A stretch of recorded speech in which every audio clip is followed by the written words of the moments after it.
Good morning Telangana welcome to T news నేను Sai Madhavi bulletin ముందుగా headlines చూద్దాం వాడి వేడిగా సాగనున్న అసెంబ్లీ సమావేశాలు రుణమాఫీ రైతు భరోసా అవినీతిపై నిలదీస్తామన్న బీఆర్ఎస్ తెలంగాణ నుంచి కాంగ్రెస్ బీజేపీలకు 16 మంది ఎంపీలు కేంద్ర బడ్జెట్లో సాధించేది ఏమీ లేదన్న గులాబీ నేతలు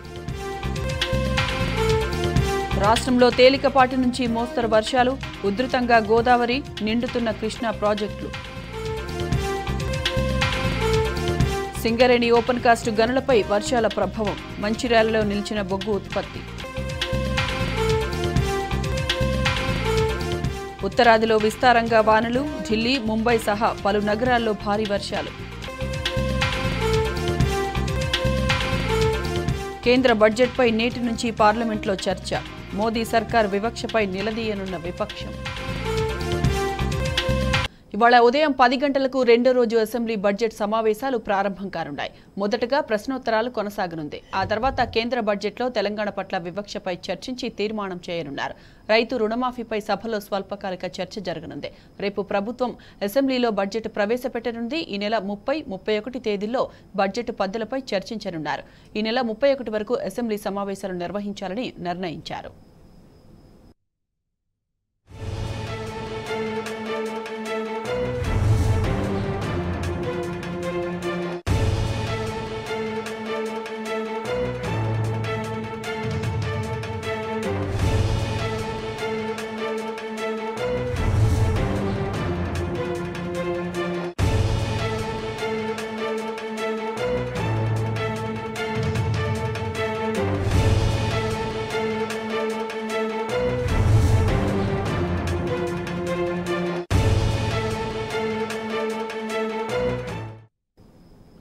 ఇవాళ ఉదయం 10 గంటలకు రెండో రోజు అసెంబ్లీ బడ్జెట్ సమావేశాలు ప్రారంభం కానున్నాయి.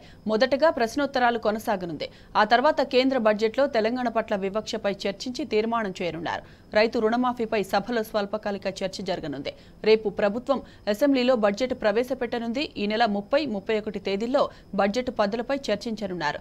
ఈ నెల 31 వరకు అసెంబ్లీ సమావేశాలు నిర్వహించాలని నిర్ణయించారు.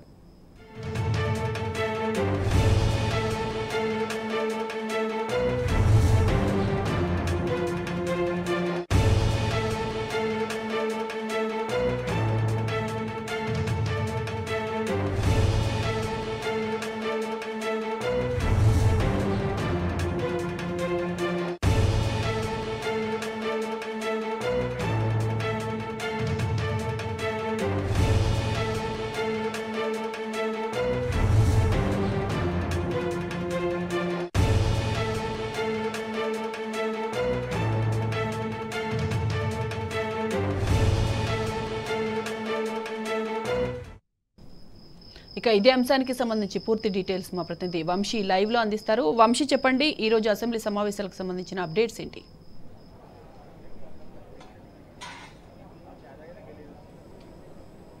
అసెంబ్లీ సమావేశాలు రెండవ రోజుకి చేరుకోవడం జరిగింది. ఈ బడ్జెట్ సమావేశాలకు సంబంధించి ఈరోజు పలు ప్రశ్నోత్తరాలు కావచ్చు, దాంతోపాటుగా అటు రుణమాఫీ పైన కూడా స్వల్పకాలిక చర్చ ఉండే అవకాశం ఉన్నట్టు కూడా చెప్తా ఉన్నారు. దాంతోపాటుగా ప్రధానంగా ఇప్పటికే బీఆర్ఎస్ పార్టీ పలు వాయిదా తీర్మానాలకు సంబంధించి కూడా ఇవ్వడం జరిగింది. అటు నిరుద్యోగుల సమస్యలకు సంబంధించి కావచ్చు, దాంతోపాటుగా ఏదైతే ఎక్సైజ్ శాఖలో జరిగినటువంటి అవినీతి కుంభకోణాలకు సంబంధించి కావచ్చు, దాంతోపాటుగా రైతు భరోసా ఇలా అనేక అంశాలపైన కూడా వాయిదా తీర్మానాలను కోరుతున్నటువంటి పరిస్థితి కూడా మనం చూస్తూ ఉన్నాము. ఇప్పటికే బీఆర్ఎస్ పార్టీ కూడా వాళ్ళ అంశాలపైన ప్రభుత్వం పైన ఒత్తిడి చేసినటువంటి పరిస్థితి కూడా మనం చూస్తూ ఉన్నాము. అసెంబ్లీలో అటు ఏదైతే ప్రధానంగా వాళ్ళ అంశాలపైన ఏదైతే ప్రభుత్వం పైన ఒత్తిడి తేవాలి, ప్రజా సమస్యలపైన పరిష్కరించాలనే అంశానికి సంబంధించి కూడా అటు నిరుద్యోగులకు సంబంధించినటువంటి అంశాలు కావచ్చు, సమస్యలకు సంబంధించి కావచ్చు, ఎన్నికలకు ముందు కాంగ్రెస్ పార్టీ ఇచ్చినటువంటి హామీలు ఏవైతే ఉన్నాయో వాటిని ఖచ్చితంగా అమలు పరచాలనే అంశానికి సంబంధించి ప్రధానంగా నిరుద్యోగుల సమస్యలపైన వాయిదా తీర్మానాలు కావచ్చు, దాంతోపాటుగా రైతు భరోసాకు సంబంధించినటువంటి జాప్యానికి కావచ్చు, దాంతోపాటుగా రుణమాఫీ విషయంలో గందరగోళం నెలకొన్నటువంటి అంశాలు కావచ్చు, దాంతోపాటుగా రాష్ట్రంలో శాంతి భద్రతల వైఫల్యానికి సంబంధించి ప్రభుత్వంకి సంబంధించినటువంటి అంశాలు కావచ్చు, దాంతోపాటుగా ఎక్సైజ్ శాఖలో ఏదైతే పెద్ద ఎత్తున జరిగినటువంటి కుంభకోణం కావచ్చు, దాంతోపాటుగా వడ్లకు ఏదైతే బోనస్ కావచ్చు, ఇలా అనేక రకాలైనటువంటి అంశాలు ప్రజా సమస్యలు ఉన్నటువంటి నేపథ్యంలో వాటికి సంబంధించి కూడా అసెంబ్లీలో ఏదైతే రాష్ట్ర ప్రభుత్వాన్ని ప్రశ్నించాలి, ప్రభుత్వం పైన ఒత్తిడి తీసుకొచ్చి ప్రజా సమస్యలను పరిష్కరించాలనే అంశంపైన కూడా బీఆర్ఎస్ పార్టీ అనేక అంశాలపైన వాయిదా తీర్మానాలు ఇచ్చినటువంటి పరిస్థితి కూడా మనం చూస్తా ఉన్నాము. 10 గంటల ప్రాంతంలో అసెంబ్లీ ప్రారంభం కానుంది. ఈరోజు శాసన మండలి కూడా ప్రారంభం కానున్నటువంటి పరిస్థితి కూడా మనం చూస్తా ఉన్నాము. ప్రధానంగా బీఆర్ఎస్ పార్టీ ప్రధాన ప్రతిపక్షంగా అనేక అంశాలను ప్రభుత్వం ముందుంచినటువంటి పరిస్థితి మనం చూస్తా ఉన్నాం. అనేక అంశాలను ప్రజా సమస్యలు ఉన్నటువంటి నేపథ్యంలో వాటిని పరిష్కరించాలని కూడా తీవ్రమైనటువంటి ఒత్తిడి తీసుకున్నటువంటి పరిస్థితి కూడా మనం చూస్తా ఉన్నాము. ఈరోజు పలు అంశాలు ప్రశ్నోత్తరాలకు సంబంధించి కావచ్చు, దాంతోపాటుగా ప్రశ్నోత్తరాల్లో బీఆర్ఎస్ పార్టీ అటు ఆర్టీసీకి సంబంధించినటువంటి అంశాలు కూడా అడగబోతోంది. ఆర్టీసీ ఎంప్లాయీస్ ప్రభుత్వ ఉద్యోగులకు ఎప్పటి వరకు గుర్తిస్తారు అనే అంశానికి సంబంధించి ఈరోజు ప్రశ్నోత్తరాల్లో అడగనున్నటువంటి పరిస్థితి కూడా మనం చూడొచ్చు. మొత్తం మీద ఈరోజు 10 గంటల ప్రాంతంలో అసెంబ్లీ ప్రారంభం కానుంది. Right Vamsi, thanks for the updates.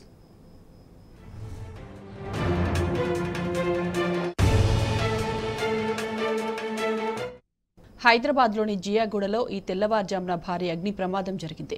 Venkateswara నగర్లోని ఓ సోఫా తయారీ గోదాంలో మంటలు చెలరేగాయి. గోదాంలోనే నివాసం ఉంటున్న శ్రీనివాస్, నాగరాణి దంపతులు, వారి పిల్లలు శివప్రియ, హరిణి గాయపడ్డారు. వీరిలో 10 ఏళ్ల శివప్రియ ఆసుపత్రిలో చికిత్స పొందుతూ చనిపోయింది. ఈ ఘటనలో మరో 6 గాయపడగా వారిని ఉస్మానియా ఆసుపత్రికి తరలించి చికిత్స అందిస్తున్నారు.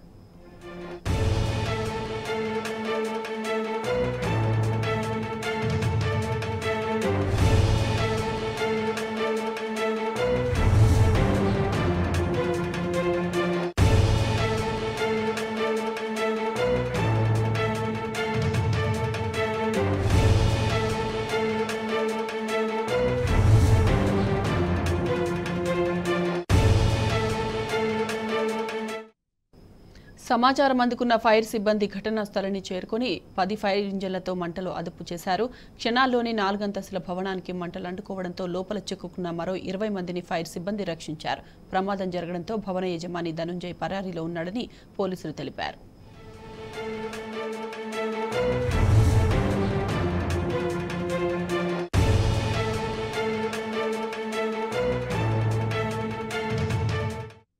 శ్రీశైలం జలాశయానికి వరద ప్రవాహం కొనసాగుతున్న ప్రాంతాల నుంచి భారీగా వరద నీరు ప్రాజెక్టులోకి వచ్చి చేరుతోంది.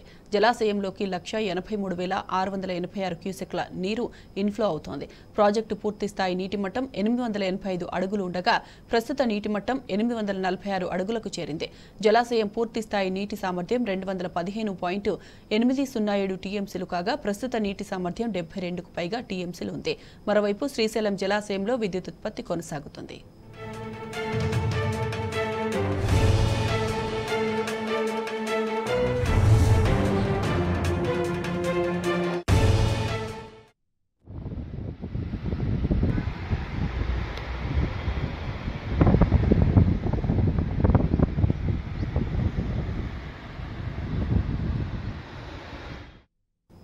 నిర్మలమ్మ రికార్డు బడ్జెట్పై ఇండియా కూటమి భగ్గుమంటోంది. కేంద్ర పద్దులో విపక్ష పార్టీలు పాలించే రాష్ట్రాలకు విపక్ష చూపారని అన్నారు. ఎన్డీఏ ప్రభుత్వ వైఖరికి వ్యతిరేకంగా ఇవాళ ఆందోళనలు చేపట్టనుంది. పార్లమెంటు లోపల వెలుపల నిరసన తెలపనున్నారు విపక్ష ఎంపీలు.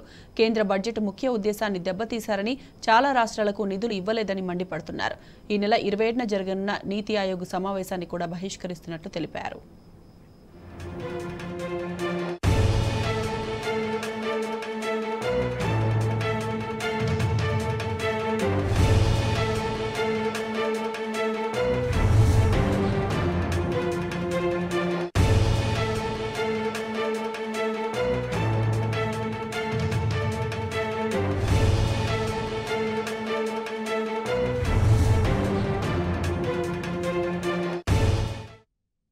దేశవ్యాప్తంగా నైరుతి రుతుపవనాలు చురుగ్గా కదులుతున్నాయి. దీంతో పలు రాష్ట్రాల్లో వర్షాలు దంచికొడుతున్నాయి.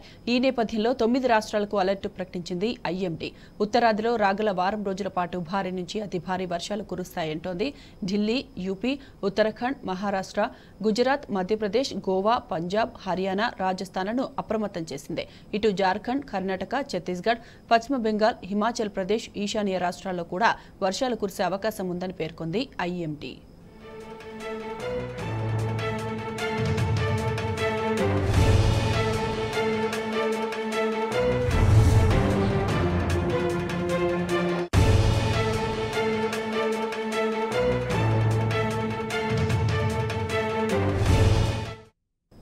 దేశ రాజధాని ఢిల్లీలో భారీ వర్షాలు కురుస్తున్నాయి. రాత్రి నుంచి కురుస్తున్న వానలతో షకర్పూర్, లక్ష్మీనగర్, మయూర్ విహార్, పండిత్ పంత్ జన్పత్ సహా ఢిల్లీ ఎన్సీఆర్ పరిధిలోని పలు ప్రాంతాల్లో మోకాళ్లలోతు నీరు చేరింది. వీధులన్నీ చెరువుల్లా కనిపించాయి. సబ్వేలు నీట మునిగాయి. డ్రైనేజీలు పొంగి పొర్లుతున్నాయి. వర్షాలతో ఢిల్లీ ప్రజలు తీవ్ర ఇబ్బందులు ఎదుర్కొంటున్నారు. కాగా మరో 2 రోజుల పాటు ఢిల్లీలో మోస్తరు నుంచి భారీ వర్షాలు కురుస్తాయంటోంది ఐఎండీ.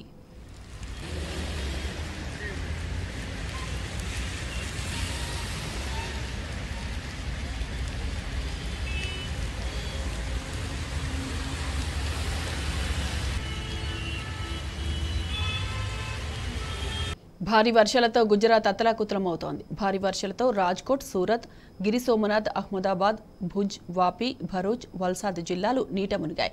ఆగమాగమవుతున్నాయి. వర్షాలు, వరదలతో పలు జిల్లాలో జనజీవనం స్తంభించింది. వరదలు పోటెత్తడంతో 43 రిజర్వాయర్లకు హై అలర్ట్ ప్రకటించింది పటేల్ సర్కార్. అయితే మరో 4 రోజుల పాటు పరిస్థితి ఇలాగే ఉంటుందని తెలిపింది వాతావరణ శాఖ.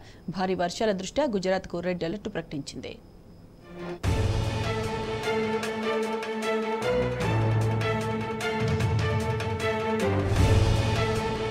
ఇథియోపియాలో కొండచర్యలు విరిగిపడిన ఘటనలో మృతుల సంఖ్య అంతకంతకు పెరుగుతోంది. గోఫా జోన్ ప్రమాదంలో ఇప్పటివరకు 230 మందికి పైగా మృతి చెందగా వందలాది మంది ఇంకా శిథిలాల కిందే ఉన్నారు. బురదలో కూరుకుపోయిన వారి మృతదేహాలను బయటకు తీసేందుకు రెస్క్యూ బృందాలు గాలింపు చర్యలు కొనసాగిస్తున్నాయి. మృతుల సంఖ్య భారీగా పెరిగే అవకాశం ఉన్నట్లు తెలిపాయి. అయితే ఇథియోపియాలో ఏటా వర్షాకాలంలో కొండచర్యలు విరిగిపడడం సర్వసాధారణంగా మారింది.